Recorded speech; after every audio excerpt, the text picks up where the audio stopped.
what I plan to do today is really just lay out that downtown managers have to understand that marketing's new trick is social media, and that they've got to lead by example.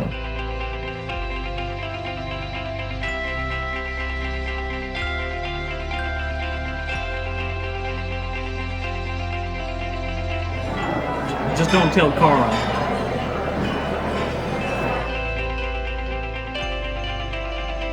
I'm going to break, my goal right today really is just to kind of break down some ways I think about social media. Right or wrong, it's just how I've done it, and maybe there's something that you can kind of peel out for you, for your entity, to help you apply it.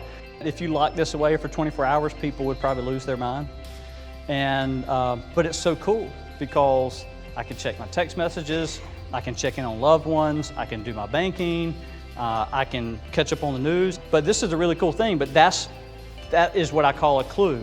If people are using this that much, then why are we so hesitant to actually use this to communicate to people for our organizations? We had 3 people pass away during Matthew in Lenoir County.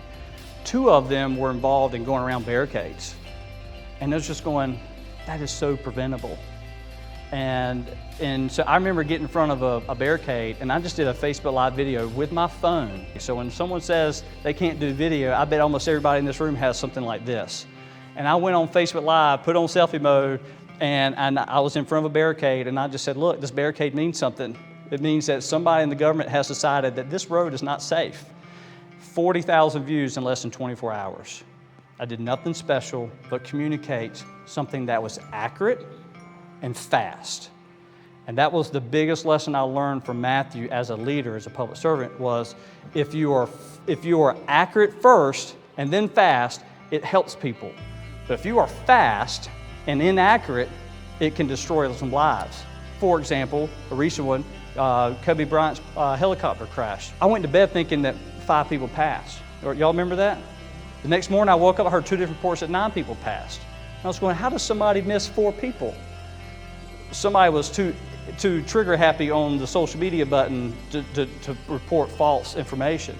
And it's so important in your role and my role when you're communicating on behalf of clients or for your organization that you be fast, but you gotta be accurate first. There are some things that we just innately know that people are going to be attracted to, people will engage with. And I'm not saying exploit your children or your puppies. I'm just saying that, for example, one of my clients is in the trailer business. His dog's name is Hitch. So I remember one day I'm in the office, I stop in about once a week, take a few photos, talk to him, kind of get a sense of what's happening. And I see Hitch laying there on his bed and his toy about 3 feet in front of him. And he's just laying there like a sad little puppy because daddy's working, right? And so I got down, pretty much down to the ground, and I took my phone and I just got to his level and I took a picture of the toy in front of him and him laying down. And in my head, and what we ended up posting was, daddy's too busy to play with me today. Now, that had absolutely nothing to do with trailer sales, but it had everything to do with trailer sales.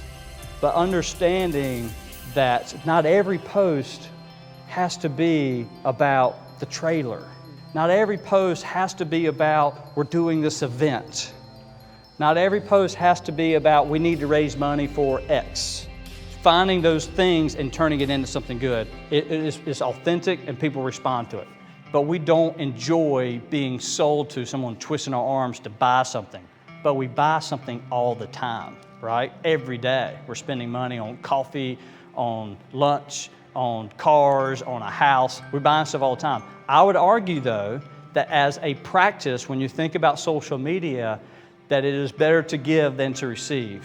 The ebb and flow is much preferred from a user, a consumer of social media. I'm much more likely to stop on something that's going to give me value than something that's trying to sell me to get me to do something. It's easier to respond to negative criticism when you have been very proactive in your approach to marketing. When you try to engage people, when you're trying to do things. So when someone's negative, then what happens is there's a good chance then other people will help come to your calls because they like, know, and trust you. In terms of your digital presence, you've got to have a website. I know it seems so basic because it is, but it has to be a decent, mobile-friendly website. Over 80% of my traffic is on mobile device. How to contact you, about you, and a couple things that are important, like your mission and vision statements are important to include. Let's just master the basics.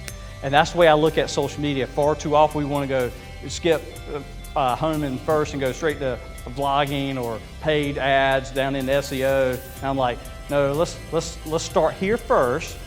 You know, put some money in that to make it right, and then think about your daily engagement on social, and then do some boosting ads, play with that some, kind of get the feel of it, and then when you're ready, if you need to, do some more Google or SEO related stuff. I don't want people to get so caught up that they think they've got to have the perfect live or the perfect video.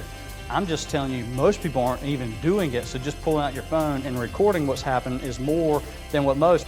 I would rather somebody do it okay or good and not be the best, because I'm not even the best, versus nothing at all because they're being proactive.